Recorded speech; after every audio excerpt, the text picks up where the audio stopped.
नमस्कार, मैं हूं अंजू पंकज। बहुत बहुत स्वागत है आपका मेरे इस नए चैनल पर। मेरे बहुत सारे व्यूअर्स अभी भी मुझे तलाश रहे हैं, वो मेरे चैनल को ढूंढ रहे हैं, लेकिन मैं चाहती हूं कि जो लोग मुझे इस वक्त देख रहे हैं वो मेरे बाकी व्यूअर्स तक भी ये संदेश पहुंचाएं कि अब मैं आपको इस चैनल पर मिलूंगी। वो चैनल तो अब नहीं रहा, लेकिन वो मेरे इसी चैनल को सब्सक्राइब करें और मुझे यहीं पर देखें। तो आज बात करते हैं दिल्ली के कट्टर ईमानदार सीएम अरविंद केजरीवाल की, जिन्होंने तिहाड़ जेल में एक रात गुजारने के साथ ही एक नया रिकॉर्ड अपने नाम बना लिया है। अब वो तिहाड़ी तो हो ही गए हैं, बैरक नंबर 2 में वो पूरी रात रहे हैं, अकेले उस बैरक में रह रहे हैं। बताया जा रहा है कि पहले संजय सिंह उस बैरक में रहते थे, फिर वो बैरक उनसे खाली करवाई गई। तो खासतौर पर वो बैरक अरविंद केजरीवाल के लिए तैयार की गई है, क्योंकि वो तो सिटिंग सीएम है और सीएम जब जेल में रहेगा तो उसके लिए खास ख्याल तो रखना ही पड़ेगा, कुछ खास बंदोबस्त तो करने ही पड़ेंगे। तो इसलिए ये तय हुआ है कि उस बैरक में अरविंद केजरीवाल अकेले रहेंगे और घर का खाना खाने की इजाजत उन्हें मिली हुई है। पानी भी वो दूसरा बोतल बंद पानी पी सकते हैं, वहां पर उन्हें तिहाड़ का पानी पीने की भी जरूरत नहीं है। अपने साथ रामायण और भगवत गीता वो लेकर ही गए हैं, साथ ही साथ एक और किताब है जिसे वो पढ़ना चाहते हैं। तो पूरी तैयारी के साथ अरविंद केजरीवाल तिहाड़ जेल पहुंच गए थे कल, और आज उन्होंने पहली सुबह तिहाड़ में रहकर देख ली है। जेल मैनुअल के हिसाब से सुबह 6:30 बजे अरविंद केजरीवाल भी उठ गए होंगे बाकी कैदियों की तरह, क्योंकि यहां पर वो भले ही सिटिंग सीएम हो, लेकिन तिहाड़ जेल के अंदर वो एक कैदी हैं, तो यहां का मैनुअल उन्हें फॉलो करना ही होगा। तो उनकी सुबह आज सुबह 6:30 बजे हो गई होगी। लेकिन अरविंद केजरीवाल के लिए दुखद यह है कि कहां तो उन्हें लगता था कि जब उन्हें ईडी गिरफ्तार करने आएगी तो लोग सड़कों पर बिछ जाएंगे, गाड़ी के आगे लेट जाएंगे और पूरी दिल्ली में ट्रैफिक जैम हो जाएगा, पूरी की पूरी दिल्ली सड़कों पर उतर आएगी, कि सारा तमाशा अरविंद केजरीवाल हो सकता है इमेजिन कर रहे हो। लेकिन कुछ नहीं हुआ, सब कुछ धरा का धरा रह गया। दिल्ली वाले अपने घरों से बाहर ही नहीं निकले। जो रास्ता था राउज एवेन्यू कोर्ट से लेकर तिहाड़ जेल तक का, उस पूरे रास्ते को सैनिटाइज किया गया था। वहां पर ज्यादा समर्थक पहुंच पाए इसकी कोई गुंजाइश नहीं थी, लेकिन इसके बावजूद कुछ एक लोग वहां पहुंचे। लेकिन गौर करने वाली बात तो यह है कि दिल्ली वाले बाहर निकले ही नहीं। वो जो सर्वे करवाया गया था आम आदमी पार्टी की तरफ से नवंबर महीने में, जिस सर्वे में ये सवाल पूछे गए थे कि अगर अरविंद केजरीवाल को ईडी गिरफ्तार कर लेती है तो अरविंद केजरीवाल क्या करेंगे, क्या उन्हें तिहाड़ जेल से सरकार चलानी चाहिए या नहीं, क्या उन्हें सीएम की कुर्सी छोड़ देनी चाहिए या नहीं, ये सारे सवाल पूछे गए थे उस सर्वे में। फिर एक वो सर्वे था मैं भी केजरीवाल जनसंवाद, मैं भी केजरीवाल हस्ताक्षर अभियान। इन सब सर्वे का हुआ क्या? किसी को नहीं पता कि इन सर्वे का रिजल्ट क्या निकला। क्या सच में भ्रष्टाचार के मुद्दे पर दिल्ली की जनता केजरीवाल के साथ थी? तो आज भी उन सर्वे को लेकर सस्पेंस बना हुआ है। किसी को नहीं पता कि दिल्ली की जनता ने आखिर उन सर्वे में किस तरह की मंशा जाहिर की थी। लेकिन इतना तय है कि दिल्ली की जनता ने अरविंद केजरीवाल के नाम पर जो ईमानदारी का सर्टिफिकेट मांगा जा रहा था उनसे, उसे सिरे से नकार दिया। वो सर्वे अब कभी सामने ही नहीं आएंगे, क्योंकि दिल्ली की जनता भ्रष्टाचार के मुद्दे पर अरविंद केजरीवाल के साथ नहीं खड़ी है। ये कल सोमवार को भी सबने देख लिया।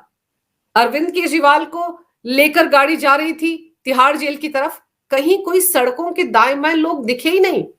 और एक दिन पहले रविवार को जो लोकतंत्र बचाओ के नाम पर रामलीला मैदान में इतनी बड़ी रैली करने का दावा किया गया था, उसमें मंच पर ज्यादा भीड़ थी, लेकिन सामने कुर्सियां खाली थी, लोग पहुंचे ही नहीं उस रैली में हिस्सा लेने के लिए। और तो और मुट्ठी भर लोग नजर आ रहे थे जो पीले रंग की टी शर्ट पहने हुए थे कि मैं भी केजरीवाल। अगर इतनी चलती आम आदमी पार्टी की, तो मंच पर जो अरविंद केजरीवाल का सलाखों के पीछे वाला पोस्टर लगाया गया था उसे कोई हटाने के लिए नहीं कहता। लेकिन सोचिए वहां से वो पोस्टर किसने हटाया? कांग्रेस ने। कांग्रेस ने सख्त ऐतराज जताया, जिसके बाद उस पोस्टर को वहां से हटाना पड़ा। तो अब सोचिए किस तरह से इस वक्त आम आदमी पार्टी बैकफुट पर आ गई है। और अब अरविंद केजरीवाल को लेकर सोचिए कि वो किस तरह की दुविधा में उलझे हुए हैं। वो सिर्फ यही चाहते हैं कि किसी ना किसी तरीके से शीश महल बच जाए, शीश महल घर में ही रहे, क्योंकि जैसे उन्होंने 24 घंटे के अंदर मनीष सिसोदिया से इस्तीफा ले लिया था और एक हफ्ते के अंदर उनका सरकारी बंगला खाली करवाकर आतिशी मार्लेना को दे दिया था, अगर अरविंद केजरीवाल इस्तीफा देते हैं तो सबसे पहले क्या होगा, उनका शीश महल छीना जाएगा। जो भी अगला सीएम बनेगा वो उस सरकारी आवास में रहेगा, और ये बात अरविंद केजरीवाल कतई बर्दाश्त नहीं कर सकते, क्योंकि वो आम आदमी है। ऐसे आम आदमी जिन्होंने कभी सूट तक नहीं पहना, ऐसे आम आदमी जो हमेशा चप्पल पहनकर चलते हैं, ऐसे आम आदमी जो पैंट शर्ट पहनते हैं लेकिन शर्ट हमेशा पैंट से बाहर रखते हैं। ये बातें उनके ही वकील ने, राकेश गुप्ता ने ही कही थी राउज एवेन्यू कोर्ट में, मजिस्ट्रेट कोर्ट के सामने ये बातें कही थी कि अरविंद केजरीवाल तो बहुत आम आदमी है। तो वो आम आदमी जो है, जो 45 करोड़ के शीश महल में रहता है, 5-5, 6-6 लाख की टॉयलेट सीट वॉशरूम में लगी हुई है, 8-8 लाख के पर्दे हैं, लाखों के बेड हैं, सोफा है, और सोचिए ऐसे गद्देदार मुलायम बिस्तर पर सोने वाले अरविंद केजरीवाल के साथ क्या हो गया कि उन्हें बैरक नंबर 2 में रात गुजारनी पड़ी, और पता नहीं ऐसी कितनी रातें उनको अब तिहाड़ जेल में गुजारनी पड़ेंगी।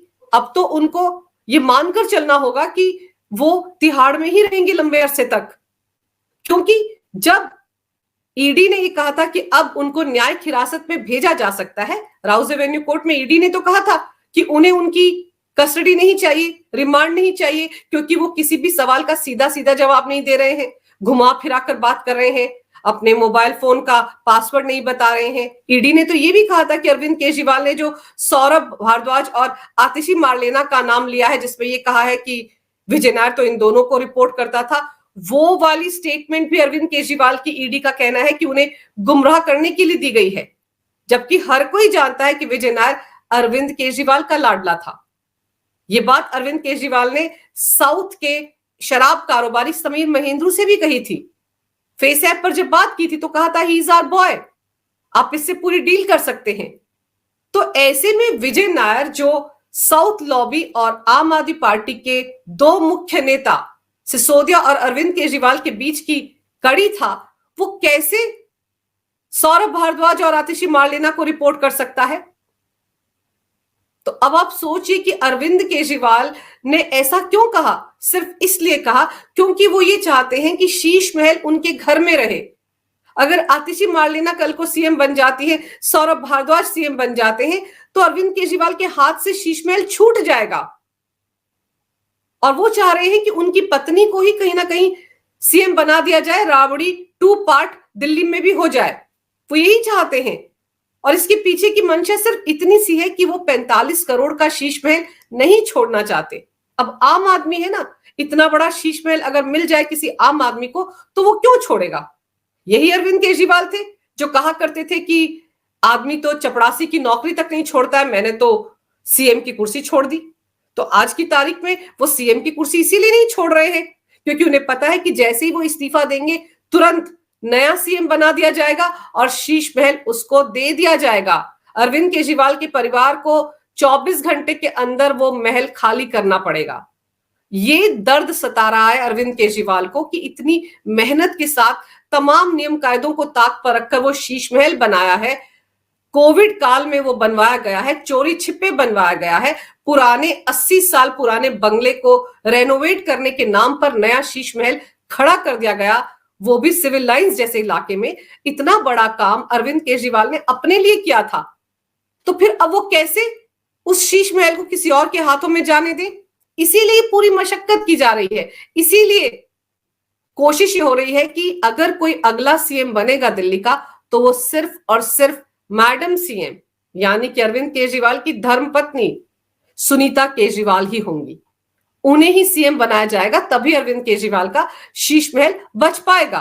और इसीलिए अरविंद केजरीवाल ने ईडी के सामने आतिशी मार्लेना और सौरभ भारद्वाज का नाम ले दिया, जबकि जब ये आबकारी पॉलिसी बनी थी उस वक्त ये दोनों सिर्फ और सिर्फ विधायक हुआ करते थे और पार्टी के प्रवक्ता थे, ना ये ग्रुप ऑफ मिनिस्टर्स में शामिल थे, ना किसी एक्सपर्ट कमेटी में शामिल थे। तो फिर इनका नाम कैसे आ गया शराब घोटाले में? कैसे अरविंद केजरीवाल ने कह दिया कि विजय नायर जो सबसे बड़ा दलाल है इस शराब घोटाले का, वो इन दोनों को रिपोर्ट करता था? क्या अरविंद केजरीवाल ये कहना चाह रहे हैं कि वो 100 करोड़ रुपए जो लेकर आया था साउथ लॉबी से, वो कहां कब कैसे ठिकाने लगाए गए, वो अरविंद केजरीवाल को नहीं पता है, आम आदमी पार्टी के कोषाध्यक्ष को भी नहीं पता है, लेकिन इन दोनों को पता है क्योंकि वो इनको रिपोर्ट करता था। क्या अरविंद केजरीवाल ये कहना चाहते हैं? और अरविंद केजरीवाल ने ये तीर चलाकर सिर्फ और सिर्फ अपनी पत्नी सुनीता केजरीवाल के लिए सीएम की कुर्सी का रास्ता साफ किया है, इसके अलावा कुछ नहीं किया है। अरविंद केजरीवाल तो जानते हैं कि वो तो डूबेंगे ही डूबेंगे, क्योंकि ईडी अगर ये मानकर चल रही है कि शराब घोटाले के वो किंग पिन है, सरगना है, तो जब बाकी चेले चपाटे महीनों से तिहाड़ जेल के अंदर बंद है, तो केजरीवाल कैसे छूट जाएंगे? लेकिन अब देखना दिलचस्प होगा कि आज, अब से थोड़ी देर बाद बताया जा रहा है कि आतिशी मार्लेना बहुत बड़ा खुलासा करने जा रही हैं ईडी को लेकर। अब वो खुलासा क्या होता है, किस तरह की बातें वो मीडिया के सामने रखती हैं, क्योंकि बड़ा सवाल तो यही है ना कि जब ये आम आदमी पार्टी वाले चौतरफा फंस जाते हैं तो अचानक से ऐलान करते हैं कि उनके पास बहुत अहम जानकारी है जिसे वो मीडिया के सामने रखेंगे। पहले अरविंद केजरीवाल ने भी यही कहा था कि वो राउज एवेन्यू कोर्ट में बहुत विस्फोटक खुलासा करेंगे। उनकी धर्मपत्नी सुनीता केजरीवाल ने बाकायदा चिट्ठी पढ़कर यह ऐलान किया था कि अरविंद केजरीवाल राउज एवेन्यू कोर्ट में बहुत बड़ा खुलासा करने जा रहे हैं, लेकिन खोदा पहाड़ निकली चुईया। तो आज आतिशी मार्लेना 10 बजे जो प्रेस कॉन्फ्रेंस करने जा रही हैं, उसमें वो क्या कहने वाली हैं? क्या वो सच में अरविंद केजरीवाल के खिलाफ कुछ राज खोलने वाली हैं? वो तो पहले भी ईडी पर आरोप लगा चुकी हैं। उनका कहना था कि ईडी ने शराब घोटाले से जुड़े लगभग सारे आरोपियों की गवाही के वीडियो और ऑडियो डिलीट कर दिए हैं। तो हो सकता है कि अब वो फिर कोई नया आरोप लेकर आई हो ईडी के खिलाफ। लेकिन उन्होंने जिस तरह से ऐलान किया है अपना नाम शराब घोटाले में आने के बाद, उससे आम आदमी पार्टी के अंदर हड़कंप मचा हुआ है। और एक धड़ा ऐसा है जो सुनीता केजरीवाल के सीएम बनने के सख्त खिलाफ है। तो कहा जा सकता है कि अरविंद केजरीवाल जो खेल खेल रहे हैं सिर्फ और सिर्फ अपनी पत्नी की सीएम के तौर पर ताजपोशी के लिए, वो खेल उन्हें भारी पड़ सकता है, क्योंकि आतिशी मार्लेना और सौरभ भारद्वाज का नाम जिस तरीके से शराब घोटाले में अब सामने आया है कि विजय नायर तो उनको रिपोर्ट करता था, उससे आम आदमी पार्टी के अंदर खलबली मची हुई है। और एक धड़ा है जो अरविंद केजरीवाल के इन आरोपों से इत्तेफाक नहीं रखता है। और अगर सुनीता केजरीवाल को सीएम के तौर पर उनके ऊपर थोपा गया तो हो सकता है आम आदमी पार्टी में बगावत हो जाए। दिलीप पांडे जो आरोप लगा रहे थे प्रेस से बात करते हुए कि उनके बहुत सारे विधायकों को ऑफर आ रहा है बीजेपी की तरफ से, हो सकता है कि वो इसी बात की तरफ इशारा कर रहे हो, क्योंकि बहुत सारे ऐसे विधायक हैं आम आदमी पार्टी के जो अपना बोरिया बिस्तर समेटकर पाला बदल सकते हैं। और उसी नुकसान की भरपाई के लिए दिलीप पांडे ने अभी से राग अलापना शुरू कर दिया है कि बीजेपी उनके विधायकों को खरीद रही है।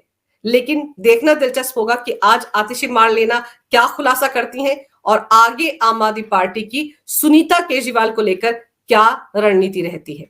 अगर आपको ये वीडियो अच्छा लगे तो कृपया इसे लाइक करें, शेयर करें। अगर आप पहली बार मेरे चैनल पर आए हैं तो कृपया मेरे इस नए चैनल को सब्सक्राइब करना ना भूलें।